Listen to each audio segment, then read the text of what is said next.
Do you feel stuck at your level? Are you struggling to finally get to 1000 rating? Today I want to share with you the story of my student who went from being 600 to 1000, what type of struggles she had in the process, and of course how we managed to overcome it and how you can do the same thing.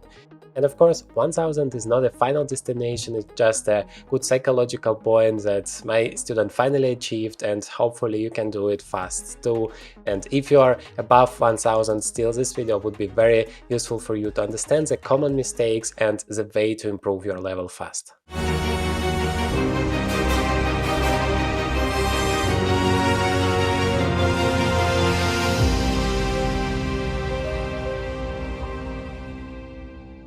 So I'm gonna share with you two games that my student played. The first one is at the moment where she was around 600 2 months ago and, well, struggling to play a good chess game. And the second one would be in the end when we have learned a lot in the process, and of course she improved a lot. She learned the key chess principles and finally achieved the level of 1000.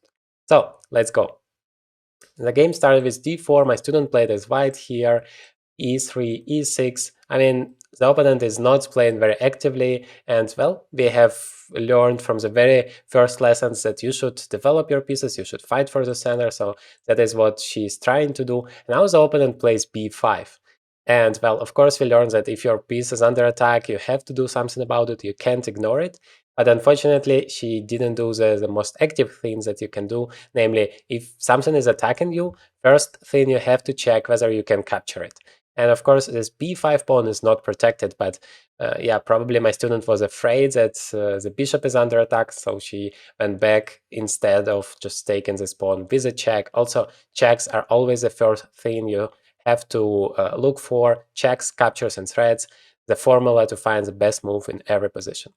So, knight went to c6, and once again this pawn is hanging, a perfect moment to take it still. Admit your mistake, it's never too late, and yeah, just still go for it if it's the best thing, especially here since the pawn is still hanging. But knight to d2 has been played. As we have learned, development is a key, and of course it's true, but also always remember to start with the most active moves. b5, still nobody wants to take or protect this b5 pawn. You can always take it, but nobody cares about it. And what happened instead is bishop b4. A lot of beginners make this move as black, and they probably think it's very active, but in fact it doesn't create any threats. If you exchange it, whites will just enjoy a pair of bishops advantage, so there is literally no point in this move. And also white can just play c3 and push it back and just win a tempo this way. And that is what happened, and even played b4. Now everything is great, just take this pawn and enjoy your extra pawn, enjoy the spin. It's so difficult for black to deal with it. But no, my student played bishop b2, and the problem with this bishop here is that it's not really active here. It's not possible to play c4, and otherwise the bishop is doing nothing at all on b2. Castles, and now knight went to e5. So yeah, she knew that that is a plan to put your knight on e5, but of course the pawn should be on c2 to make it all possible so that the bishop is supporting it. But of course still the position is better for white. Takes, and now knight g4, attacking this pawn, and so yeah, creating some difficulties. Maybe queen h4 is coming and just give a checkmate, but the problem is the knight is actually hanging. And once again, my student didn't take it because she didn't start with the most active opportunities. Remember, the right formula checks, captures, and threats. If you use it at every point in your games, I guarantee that the number of blunders will decrease significantly and the number of good moves will increase significantly. So always remember to start with it. You have no checks in this position. Just take a look at what you can take. The only thing on the whole chessboard is this knight on g4, which you can take. You can also take this pawn, but it's protected, so you don't really consider it unless you have a very good follow-up. But then this knight is hanging, and you always start with major pieces, like whether you can capture the queen, the rooks, the bishops, the knights, and only in the last place the pawns. Here, this knight can just be captured, and also that's the move that black made. So once your opponent is making a move, always just forget about everything you have thought about and just concentrate on this move for a second. Just try to think, okay, what are the threats, what the knight is attacking, and whether you can capture this piece. And of course, that was possible, but My student didn't do that. She played h3, and of course now this knight can just take the pawn on e5. That is what happened. Now knight f3, also not such a great move, allowing this knight to take the bishop, or maybe even better, jump to c4, and here the knight is very, very strong. But what happened instead, knight g6, a move back, which loses all of the advantage for black. So remember, always start with the moves forward. Only if you can go forward, only if you can't do anything active, then you go back. So bishop takes b5. Now finally my student realized that this pawn has been hanging for the whole game and took it. Well, it's never too late. Bishop b7, c4. c4 is a bad positional move. Like, it has advantages and disadvantages, but disadvantages are more significant. Namely, you open up this bishop and that's a monster here. You can just not do it as white. Yes, you open up your own bishop, but for the time being, you can't really use it because, well, queen d4 is never possible. Otherwise, yes, the bishop is active, but the fact that black's bishop is active here along this long diagonal a8 h1 is even more significant. So c4 wasn't the right decision here. You could play a4 instead, just trying to create some threats, put some pressure on your opponent, play a5, attack the bishop, c4. I mean, it's not a huge mistake still. D takes c, bishop takes, it's just, yeah, you always should keep an eye on this bishop now. Queen went to f6, which is an amazing move, but of course it's a beginner's level, 600. I should remember that. So the queen is attacking the knight and it's attacking the bishop. But the problem is, if you attack the bishop with your queen, chances are your queen can be taken. And so, yeah, bishop f6 would have been played, but once again, my student was focused on the threats. The bishop is hanging. What do? You defend the bishop. No, you always start with the most active moves, and only if you don't have any checks, any captures, any active moves, creating threats, any moves forward, only then you come to passive moves like defending the pieces. So always check the active first. The knight h4 happened, once again ignoring completely the fact that the queen is hanging here.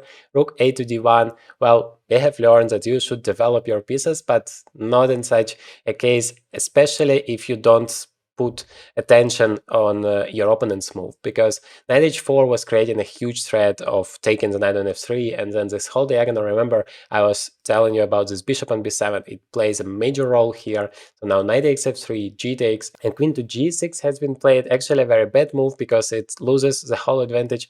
You could have just taken here on f3 and then checkmate is unstoppable, but queen g6 happened. Now white played king to h1, and that's a very unfortunate choice because king h2 would actually give an advantage for white. Now bishop takes f3, threatening checkmate in 1. You just play rook g1. The only way to stop the checkmate, you just don't have any other options. But now the rook is attacking not only the queen on g6, but also the pawn on g7. And once it's gonna be taken, then this bishop is suddenly just a monster. And so white is completely winning here. Instead, unfortunately, my student played here king to h1, and after bishop takes f3, king h2, queen g2, it's a checkmate. This game has happened before 2 months of our training with my students, so let's see what happened afterwards. This game my student also played as white, and it started with d4, d5, knight f3, knight c6, e3, e6. I have learned this opening, it's called the Collie system, an opening I recommend for the beginners. Very good one, and I have made a video about it. Feel free to take a look, the link would be in the description.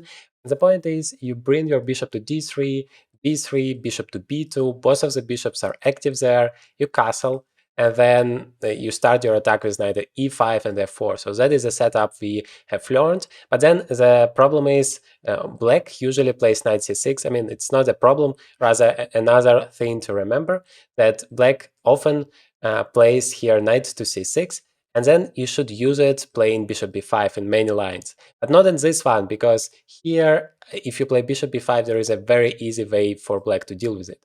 But what happens very often, instead of the move e6, they play something like bishop g4, and then eventually you play bishop b5 and use this fact that the knight is pinned here, you destroy your opponent's pawn structure. It's a very good strategy. Against e6, yeah, like I said, it's not that dangerous for black, but you can still do it. And here black played a6. I mean, of course, it's still 1000 rating roughly. It's not a professional level, so they still make a lot of mistakes here. So bishop d7 should have been played. Now bishop takes c6. Of course, you don't go back. you use this fact that you have this opportunity to destroy your opponent's structure, and then just continue your development. Knight f6, h3. My student is a big fan of the move h3, just saying that, okay, my king is always safe now, I never blunder a checkmate in one on the back rank, and yeah, that is of course very nice, but in most of the cases this move is rather slow, because you could have developed your pieces instead, continuing your plan, and this h3, I mean, that's not necessary. The bishop is not going here, knight might come here, but it's not that dangerous. But still, my student wants to be on a safer side and play it early on so that she's sure that nothing bad is going to happen. I mean, that's not a mistake. It's a useful move. Knight e4, the opponent is making a mistake playing with the same piece. So I always recommend to spend just one move on one piece. Instead, what he's doing is just playing with one piece. Okay, it's very active, but all of the other pieces are completely passive here. And of course, white can use it. White played here b3, which is, yeah, not the most active move, but it's a move according to our plan. So, yeah, of course possible. Knight b to d2 would be even better, just continuing the development. In most of the cases, it's better to develop a new piece than to make a move with a pawn if you have a choice. So that is why knight d2 is better, but I mean, b3 is not a mistake. Now, bishop b2 happened here, bishop to d6, and now knight e5. That's our plan, and now the knight is very active here, attacking multiple things, but of course knight d2 was a very healthy alternative. Rook went to b5. That's a move I can never understand. I mean, what the hell rook is doing here? Maybe it was a mouse sleep and he wanted to play rook b6. That is the only reason I can come up with why you would ever play rook b5 in this position. So knight c6 happened. Now queen went to g5. Actually a very active move, and there are a lot of attacking pieces here for black. So yeah, it might seem scary. So knight d2 has been played, a very good move, because we have learned that you should always develop your pieces, you should always be fully prepared, you should activate as many pieces as possible, as fast as possible.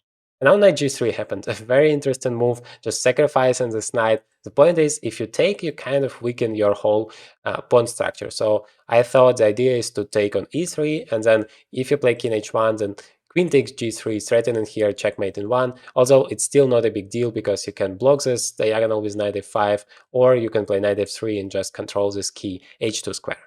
But what actually happened is just bishop takes g3. So of course, objectively, knight g3 is not the correct way to go on, but black thought, well, I'm already worse here. If I just exchange, I don't have anything to continue my attack, so that is somehow creating some imbalance in the position. And sometimes it works very good on a low level.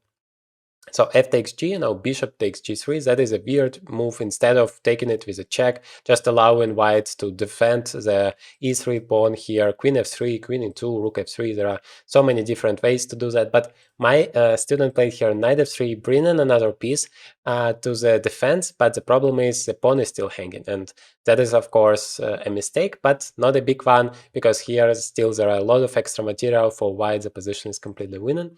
Queen takes e3, king to h1, now bishop b7, and the most unexpected move in the whole game now happened, at least to my eyes. I can never explain it. My student played knight to a7 here, and she said, well, it's an active move, why can they do that? The rook is under attack, move with a tempo.